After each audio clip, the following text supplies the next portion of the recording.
ஒரு ரேஞ்சில் ஒரு கார் வந்து பின்னாடி மோதுது, வந்து வேகமாக மோதுது, ரிவர்ஸ் பண்ணி மறுபடியும் மோதுது அந்த வண்டி. ஸோ இது ஆக்சிடெண்ட்டாக இருக்க வாய்ப்பு இல்லை, இது வேறு ஏதோ விஷயம் இருக்குது அப்படின்னு சொல்லிட்டு அப்புறம் போலீஸ் வந்து இது சட்ட ஒழுங்கில் தான் புகார் கொடுத்துட்டாங்க, டிராஃபிக்லேருந்து இங்கே கேஸை ஹேண்ட் ஓவர் பண்ணுறாங்க, நீங்கள் பாருங்கள் அப்படி சொல்லி.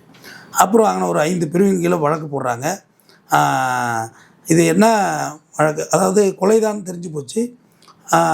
இது என்ன நடந்திருக்கு இந்த வழக்குக்கு முன்னாடி, இது எதனால் இந்த சம்பவம் உருவானுச்சுன்னு பார்த்தீங்கன்னா, கேகே நகர் பகுதியை தெரிஞ்ச +2 மாணவி, அவங்க வந்து நிதின் சாயோட, இறந்து போன நிதின் சாய் இருக்கார்ல, அவருடைய நண்பர் வெங்கடேசன் வந்து ஒன் சைடாக லவ் பண்ணியிருக்காரு. அந்த மாணவியை சென்னையில் பிரபல மியூசிக் டைரக்டரோட காலேஜ் ஒன்று இருக்குது, அதில் பிரணவ் அப்படின்றவர் அவரும் லவ் பண்ணியிருக்காரு அந்த மாணவியை. அப்போ வெங்கடேசன் லவ் வந்து ஒன் சைடு லவ்வாக இருக்குது, டார்ச்சர் பண்ணுறாரு என்னன்னு சொல்லிட்டு அந்த மாணவி பிரணவ்கிட்ட கம்ப்ளைண்ட் பண்ணுறாங்க. இந்தமாரி அவன் இதுமாரி ரொம்ப டார்ச்சர் பண்ணுறான் அப்படின்னு சொல்லி. பிரணவ் என்ன செய்கிறாரு, சந்துருக்கிட்ட சொல்கிறாரு, அவரோட ஃப்ரெண்டு, அவர் காலேஜ் சீனியர். சந்துரு வந்து ஒரு பிரபல அரசியல்வாதியுடைய மகள் வைத்து பேரன் சென்னையில்.